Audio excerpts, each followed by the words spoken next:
कि दलितों के पास जो है ना स्कूटर है, कार भी है, वो अच्छा नाश्ता करते हैं, ठीक ठीक स्थिति हो रही है। एक सर्वे किया था उन्होंने, तो मैंने चंद्रभान जी को फ़ोन किया कि आपने ये सर्वे अपर कास्ट को कंपेयर करके किया है कि अपने लोगों को कंपेयर करके किया है?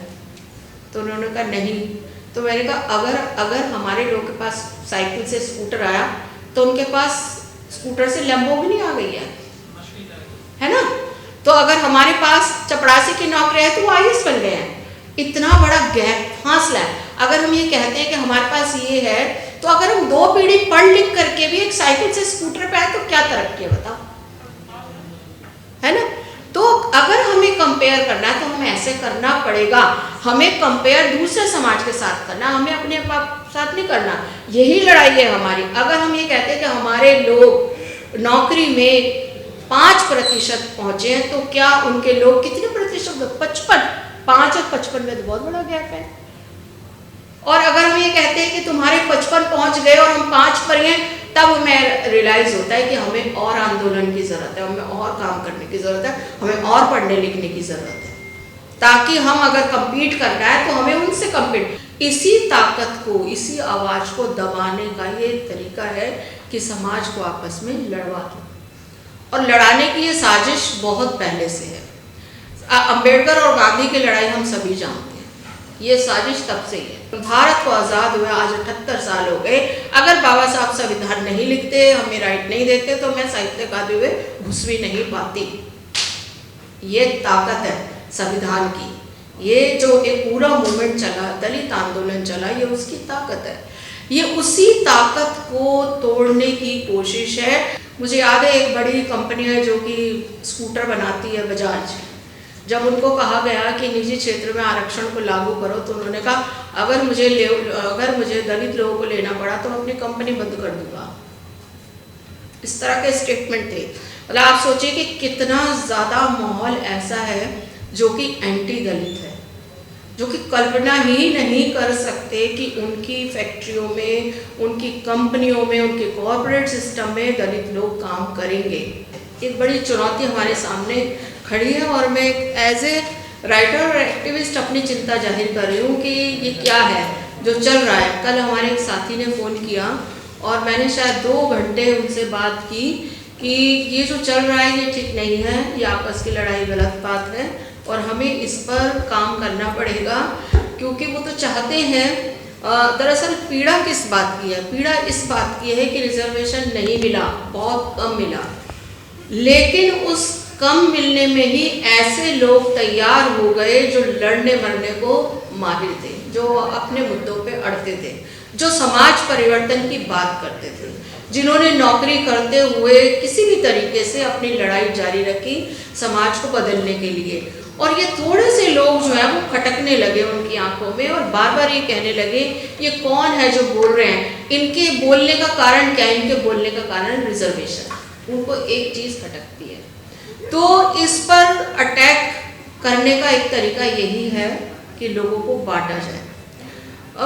मैं बहुत साल पहले हमारे कुछ साथी, हम लोग बैठे थे सब फेमिनिस्ट साथी, तो इन पे ऐसा नहीं कि ये कोई नई बात नहीं है जो आज एकदम से अचानक उठी है। ये बहुत समय से समाज में चल रही थी कि किस तरीके से जो है आपस में कुछ लोगों को ज़्यादा नौकरी मिलती है, कुछ लोग ज़्यादा आ जाते हैं, कुछ लोग कम आते हैं और एक समाज नहीं आ पाता, एक नहीं आ पाता, एक आ जाता है। ये बहुत पुरानी, मतलब मुझे लगता है कि शायद इस बुगाहट को 20-25 साल हो चुके हैं। और कुछ समय हम लोग बैठ के बात भी कर रहे थे कि इसका, तब ये हमारी इंटरनल बात थी कि इसको हम कैसे सॉल्व करें। तो एक तरीका ये था कि जिन को रिजर्वेशन जो मिल जाता है, क्या वो एक पीढ़ी मिलने के बाद छोड़ दें? लेकिन सवाल वहाँ पे ये आता है जो राजेंद्र पाल जी भी कह रहे थे और मैं भी कहती हूँ कि मान किसी भी पोस्ट के लिए क्वालिफिकेशन होती है। अगर आप समर्थ हो गए, आपने एक बार पढ़ाई कर ली और उसकी क्वालिफिकेशन इतनी हाई है, तो वो अगर आपके बच्चे नहीं जाएंगे तो दूसरे बच्चों को भी कुछ नहीं मिलने वाला। क्योंकि वो जो टारगेट है उनका, अगर किसी को आईएएस बनना है तो मिनिमम क्वालिफिकेशन उसकी ग्रेजुएशन है। मैं ठीक कह रही हूँ ना? तो कम से कम किसी को ग्रेजुएशन तो होना पड़ेगा। और हमारी गलती ये रही, मैं अपने हम एज ए एक्टिविस्ट मैं अपनी गलती मानती हूँ, और मुझे लगता है कि हमें जो काम, देखिए हम सरकार के पर कभी निर्भर नहीं रहे। हमारे समाज जो है वो इतना, चाहे उसको कुछ मिला या नहीं मिला, लेकिन वो अपने आप से खड़ा होता रहा है, और हमें कभी किसी ने सहारा दिया भी नहीं। और जो लड़ाई थी वो हमारे पेरेंट्स ने, हमारे माता पिता ने, हमारे बड़े बुजुर्गों ने भूखे प्यासे रह के हमको अपने पैरों पे खड़ा किया। चाहे पहली पीढ़ी हमारी अनपढ़ थी, लेकिन मैं फर्स्ट जनरेशन हूँ अपनी, जो पढ़ लिख करके मैं आगे आई हूँ। ये फर्स्ट जनरेशन है। तो फर्स्ट जनरेशन जब बोलने लगी है तो असली प्रॉब्लम वही है, और ये प्रॉब्लम हमारे भाइयों को नहीं है। मैं ये कहती हूँ ये हमारे समाज की प्रॉब्लम नहीं है, ये पैदा की गई प्रॉब्लम है। और मुझे लगता है कि इस चीज़ से हमें जो है अंदर अपने झांकने का भी मौका, हमें अंदर भी झांकना चाहिए कि हम कहाँ पर फेल हुए हैं, हम क्यों नहीं इस तरीके से सब लोग को जोड़ पाए या सब लोग को इकट्ठा कर पाए। मुझे लगता है कि इसका अगर हम विश्लेषण करें तो हम ये पाते हैं, चूँकि मैं बता रही हूँ हमारी फर्स्ट जनरेशन है, और मुझे लगता है किसी किसी की हो सकता है सेकंड जनरेशन हो, इससे ज़्यादा नहीं है। मतलब मेरी थर्ड जनरेशन वाले तो भी है ही नहीं।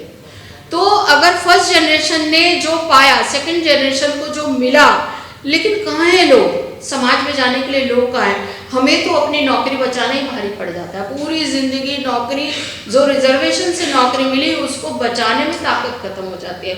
बावजूद इसके उस नौकरी को बचाते हुए, उस इज्जत को बचाते हुए समाज में लोग काम करते रहे, और आज उसी का परिणाम है कि आप देख रहे हैं, मैं सामने देख रही हूँ हमारे कितने सारे युवा साथी, सोशल मीडिया जो ये सब चल रही है फिल्मिंग, ये उसी का परिणाम है। आज उन्होंने हमें साधन नहीं दिए कि वो हमारी फिल्म बनाए, तो हमारी फिल्में बनने लगी, तरह तरह की फिल्में बनने लगी, कास्ट इशू पे बनने लगी, जेंडर इशू पे बनने लगी, और लड़ाइयाँ फिल्मों से लड़ी जाने लगी। लोगों ने कहा कि कोई तुम्हारी पीड़ा लिखने वाला नहीं, तो हमारे साहित्यकार हो गए, काफ़ी सारे साहित्यकार हो गए, उनके साहित्य को टक्कर देने लगे। लोगों ने उनका साहित्य पढ़ना छोड़ करके दलित साहित्य पढ़ना शुरू कर दिया।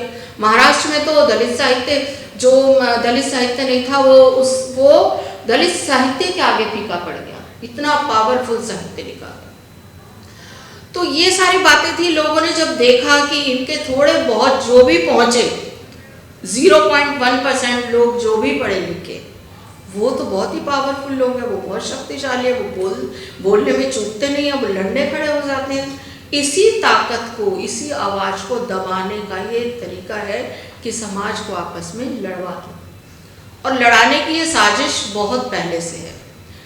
अंबेडकर और गांधी की लड़ाई हम सभी जानते हैं, ये साजिश तब से ही है कि जब हमने तय कर लिया कि हम एक वर्ग के साथ रहेंगे और उसके साथ ही हमारा जीवन। देखिए अभी मैं साहित्य अकादमी के मंच पे थी, तो वहाँ पर तमाम तरह के लोग थे, मार्क्सवादी भी थे और गांधीवादी भी थे। उनमें से बहुत लोग ये कह रहे थे हमें आज़ादी के बाद कुछ नहीं मिला। तो मैंने कहा आपको तो मिला ही हुआ था ना, तो आपको क्या कदर है, मिला तो हमें है ना, जो भी मिला संविधान के तरीके से। आज़ादी की सबसे बड़ी नेमत जो है वो भारत का संविधान लिखा जाना है। आप उसको रिकॉग्नाइज ही नहीं करते, क्योंकि आपके जीवन में कोई फर्क नहीं पड़ा। आप गुलाम थे तब भी प्रभुत्वशाली थे, आप आज़ाद हो गए तब भी और ज़्यादा प्रभुत्वशाली हो गए। तो आपको कभी लगा ही नहीं कि आपको कुछ मिला, लेकिन मिला हमारे जैसे लोगों को संविधान के माध्यम से जो थोड़ा बहुत भी मिला। भारत को आज़ाद हुए आज 78 साल हो गए। अगर बाबा साहब संविधान नहीं लिखते, हमें राइट नहीं देते, तो मैं साहित्य अकादमी में घुस भी नहीं पाती। ये ताकत है संविधान की। ये जो एक पूरा मूवमेंट चला, दलित आंदोलन चला, ये उसकी ताकत है। ये उसी ताकत को तोड़ने की कोशिश है। अभी मुझे लगता है कि जिस तरीके से हमारी पॉलिटिकल पार्टी बनने लगे, छोटे छोटे पार्टियां बनने लगी हैं, लोग अपना जो है अपने राइट के लिए अपने छोटे समूह बनाते हैं, छोटी पार्टी। अगला हमला उस पर होगा। अगला हमला उस पर क्या होगा कि सिर्फ एक या दो पार्टी रहेंगी, बाकी छोटी पार्टी, क्षेत्रीय पार्टियों को खत्म करने की लड़ाई भी होगी। क्योंकि ये क्षेत्रीय पार्टियां जो हैं, ये एक लोगों की आवाज़ है, बार्गेनिंग पावर है।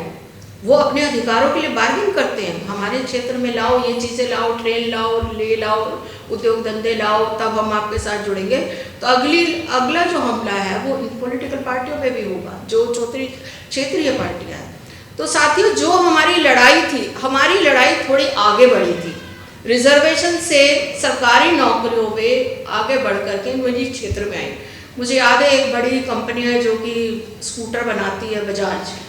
जब उनको कहा गया कि निजी क्षेत्र में आरक्षण को लागू करो, तो उन्होंने कहा अगर मुझे दलित लोगों को लेना पड़ा तो मैं अपनी कंपनी बंद कर दूंगा। इस तरह के स्टेटमेंट थे। मतलब आप सोचिए कि कितना ज़्यादा माहौल ऐसा है जो कि एंटी दलित है, जो कि कल्पना ही नहीं कर सकते कि उनकी फैक्ट्रियों में, उनकी कंपनियों में, उनके कॉरपोरेट सिस्टम में दलित लोग काम करेंगे। ये सरकारी नौकरियों में थोड़ी बहुत जो भागीदारी हुई, जो कि बहुत कम हुई, जो कि बता रहे थे राजेंद्र पाल जी, अगर 50,000 लोग की जरूरत थी तो 5,000 लोग भरे गए, बाकी 45,000 पोस्ट खाली रही। उन 5,000 की आवाज से ही प्रॉब्लम है, और ये आवाज ना एक सामूहिक आवाज बने, तो इसके लिए उनका ये प्रयास है कि रिजर्वेशन खत्म करने की तैयारी है। ये पहला स्टेप है उनका। जब वो देखेंगे, वो अब खड़ा होकर के 2 बिल्लियों की लड़ाई में, आपको पता है कि बंदर सारी रोटी खा जाता है। 2 बिल्लियों की लड़ाई में वो कहेंगे जी खत्म, अब आप लोग आपस में फैसला नहीं कर पा रहे, हम फैसला करेंगे। तो मुझे लगता है कि जो हमें क्या करना चाहिए, अब हमारा फर्ज क्या होना चाहिए।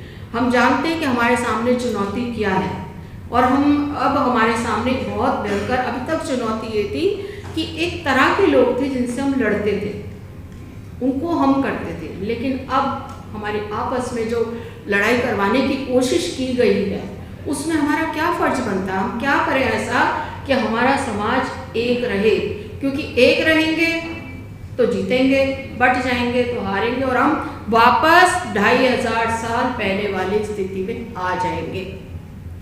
ये स्थिति वही है, वही लाने की कोशिश की जा रही है कि जब आपको दूर से कह दिया जाए कि हटो हटो ये लोग आ रहे हैं, हटो हटो ये नहीं है। कितने जगह भी कुछ साल पहले जब दलित महिलाओं को जो है वो सवर्ण महिलाओं ने नंगा करके पीटा था, ये थोड़े समय पहले की घटना है, उनके लिए एक ही है। आप जितना भी वर्गीकरण सोच ले, कर ले, बांट ले लेयर, लेकिन उनकी निगाह में हम एक समुदाय, और वो बराबर गाली देते हैं। और अभी मिर्चपुर की घटना का कारण क्या था? मिर्चपुर में जो हरियाणा में घटना थी जिसमें उन्होंने दलितों के घर जला दिए, सिर्फ रीजन ये था कि वो लोग साफ सुथरे क्यों लग रहे हैं, उनके घर में बाइक क्यों है, उनके बच्चे स्कूल क्यों जा रहे हैं, वो इतने सुंदर कैसे लगते हैं, वो इतने ऐसे कैसे लग रहे हैं कि वो हमारी बराबरी कर रहे हैं। देखिए, जब मैं आपको वही बता रही थी कि जब दलित साहित्य आया था तो बहुत लोगों ने बहुत ज़्यादा हम लोगों के साथ बहुत खराब बोला, ये क्या साहित्य, इनके पास भाषा नहीं है, इनके पास छंद नहीं है, इनके पास रस नहीं है, इन्हें लिखना नहीं आता, ये एक जैसी बात लिखते हैं, एक जैसी भाषा इनकी, एक जैसा रोना गाना, ये सब चलता रहता है। तो हमने उनको बोला और अभी तो 10 ही तो आए हैं, 10 ही तो आत्मकथाएं हैं, तो जब लाखों लोग हैं, लाख आत्मकथाएं की तब क्या करोगे, और तुम्हारे आने से रोक लेंगे क्या हम? तुम्हें पढ़ना है पढ़ो, नहीं पढ़ना पढ़ में जाओ, हमें क्या मतलब है तुम्हारी, हमें तो कोई मतलब नहीं।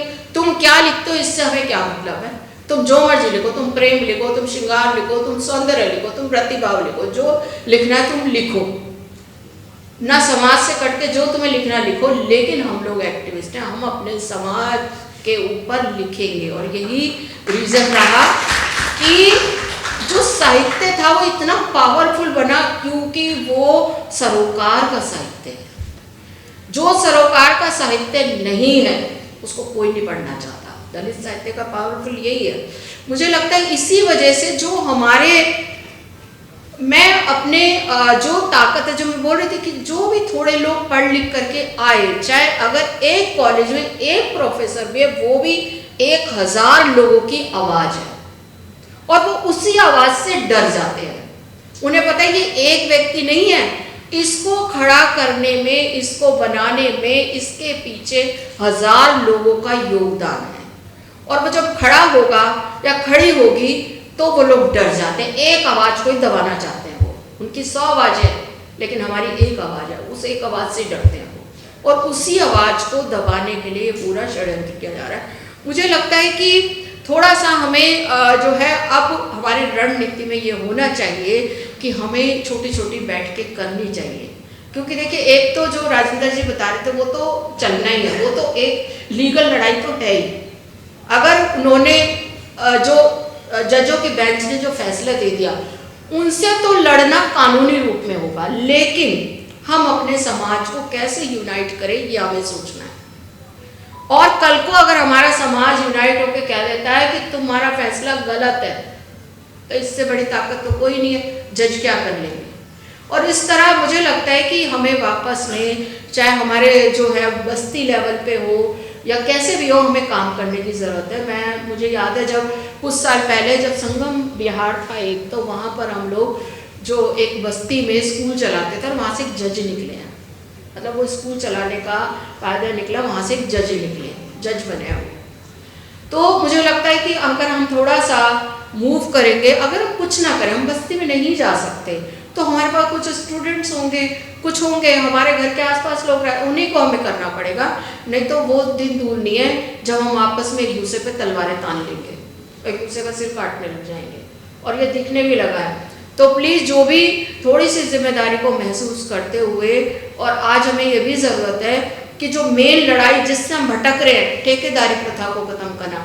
ठेकेदारी ने लोगों की आय को इतना सीमित कर दिया है कि जो आय रेगुलर सर्विस में 60-65 हज़ार हो सकती है, 35-40 हज़ार हो सकती है, वो 15-12 हज़ार में सिमट गई।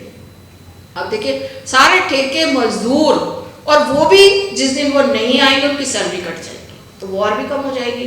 तो 12-15 हज़ार की सैलरी में ये ठेकेदारी प्रथा दलित को दलित बनाए रखने के लिए है। ठेकेदारी प्रथा को ख़त्म नहीं करेंगे, ठेकेदारी प्रथा में ना तो कोई मेडिकल, ना कोई छुट्टियाँ, कुछ भी नहीं मिलता, वो सिर्फ डेली बेसिस होती है। उसमें आपने ठेके पे काम, आपको रोज़ महीने का आपको 12-15 हज़ार मिल रहा है, और उसमें जब आप 5-6 दिन छुट्टी कर गए तो आपके पैसे कट गए। तो ये हमारे सामने जो चुनौतियाँ हैं, मुझे एक बार चंद्रभान जी से मेरी बात हो रही थी, मैं थोड़ी सी इस बात को ऐसे समझती हूँ, जब लोग कंपेयर करने लगते हैं कि इस समाज को ज़्यादा मिला, इसको कम मिला। एक बार उनकी एक रिपोर्ट छपी थी टाइम्स ऑफ इंडिया में कि दलितों के पास जो है ना स्कूटर है, कार भी है, वो अच्छा नाश्ता करते हैं, ठीक ठीक स्थिति हो रही है। एक सर्वे किया था उन्होंने, तो मैंने चंद्रभान जी को फ़ोन किया कि आपने ये सर्वे अपर कास्ट को कंपेयर करके किया है कि अपने लोगों को कंपेयर करके किया है? तो उन्होंने कहा नहीं। तो मैंने कहा अगर हमारे लोगों के पास साइकिल से स्कूटर आया तो उनके पास स्कूटर से लैम्बोर्गिनी आ गई है ना। तो अगर हमारे पास चपरासी की नौकरी है तो वो आईएएस बन गए हैं। इतना बड़ा गैप, फासला है। अगर हम ये कहते हैं कि हमारे पास ये है, तो अगर हम 2 पीढ़ी पढ़ लिख करके भी एक साइकिल से स्कूटर पे आए तो क्या तरक्की है बताओ, है ना। तो अगर हमें कंपेयर करना है तो हमें ऐसे करना पड़ेगा, हमें कंपेयर दूसरे समाज के साथ करना, हमें अपने साथ नहीं करना। यही लड़ाई है हमारी। अगर हम ये कहते हैं कि हमारे लोग नौकरी में 5% पहुंचे हैं, तो क्या उनके लोग कितने प्रतिशत? 55। 5 और 55 में तो बहुत बड़ा गैप है। और अगर हम ये कहते हैं कि तुम्हारे 55 पहुंच गए और हम 5 पर हैं, तब हमें रियलाइज़ होता है कि हमें और आंदोलन की ज़रूरत है, हमें और काम करने की ज़रूरत है, हमें और पढ़ने लिखने की ज़रूरत है, ताकि हम अगर कम्पीट करना है तो हमें उनसे कम्पीट। मैं गवर्नमेंट स्कूल में हूँ, तो मैं हमेशा हम ये देखते हैं कि हमारे गवर्नमेंट स्कूल के बच्चे पब्लिक स्कूल से कैसे कम्पीट करेंगे, जो बाय बर्थ इंग्लिश ही बोल रहे हैं, जो सारी चीज़ें इंग्लिश में टिकी है। हमारे सरकारी स्कूल के बच्चे कैसे करेंगे? एक बड़ा गैप है। तो हम यही कहते हैं कि हमें अपने आप को तैयार करना है उनसे कम्पीट करने के लिए। हमें उनसे डरना नहीं है, हमें उनके सामने खड़े होना है, हमें उनसे लड़ना है, हमें अपनी ताकत को, अपनी एनर्जी को, अपने ज्ञान को बढ़ाना है। हमें ये नहीं कह सकते कि तुम मत पढ़ो, हम किसी को कह नहीं सकते, लेकिन हमें उनके बराबर आने के लिए हमें डबल मेहनत करनी पड़ेगी। और इसलिए मैं कहती हूँ कि हमें जो पे बैक टू सोसाइटी ये जो सिद्धांत है, ये हमें इस पर सीरियसली काम करना पड़ेगा, और इसी के तहत हमें अपनी बस्तियों में भी जाना पड़ेगा। और ये दुखद है कि सरकार ने तमाम तरह के वो चला है, मतलब सब लड़कियां पढ़ेंगी बढ़ेंगी, ठीक है, पोलियो का चला है, टीबी का चला है, ये चला है, लेकिन इस भारत में छुआछूत के खिलाफ कभी आंदोलन नहीं चला, सरकारी आंदोलन, जो कि चलना चाहिए था। जब देश आज़ाद हुआ तो इस तरह के भेदभाव के खिलाफ एक मुहिम चलनी थी, लोगों के दिमाग में डालना था कि कुछ ऊंच नीच नहीं होता, और जो ऊंच नीच करते हैं वो मानसिक रोगी होते हैं, क्योंकि कोई भी इंसान गंदा या अच्छा नहीं होता, वो बाहर सब एक जैसे पैदा होते हैं। आज एक लेडी ने लिखा हुआ था कि अमेरिका में कोई रिजर्वेशन नहीं मिला, लेकिन वहाँ काले लोग देख लो बराबर आ गए। तो वो तो सरकार की बात है ना। अमेरिका ने ये सोचा कि काले लोगों को आप कुछ मत करो, उनको बराबर ला के बैठा दो, ठीक है, आपने उनको प्रति क्या बोलते हैं उसको, आपने उनको हिस्सा दे दिया, रिजर्वेशन नहीं दिया, आपने उनको हिस्सा दिया, भागीदारी दी है। रिजर्वेशन से आगे हमें भागीदारी चाहिए। रिजर्वेशन लिमिट है, लेकिन भागीदारी अनलिमिटेड है। हमें रिजर्वेशन से होते हुए भागीदारी पे जाना है। तो मुझे लगता है कि इसकी लड़ाई हमें लड़नी है, और हमें हमारी जो मुझे लगता है कि हम जितने भी एज ए एक्टिविस्ट या एज ए जो भी है, हमें थोड़ा सा अपने साथियों से सद्भाव बनाए रखना, उनसे बात करनी, उनको रूठने नहीं देना, उनको गुस्सा नहीं होने देना, उनके साथ मिलजुल कर रहना।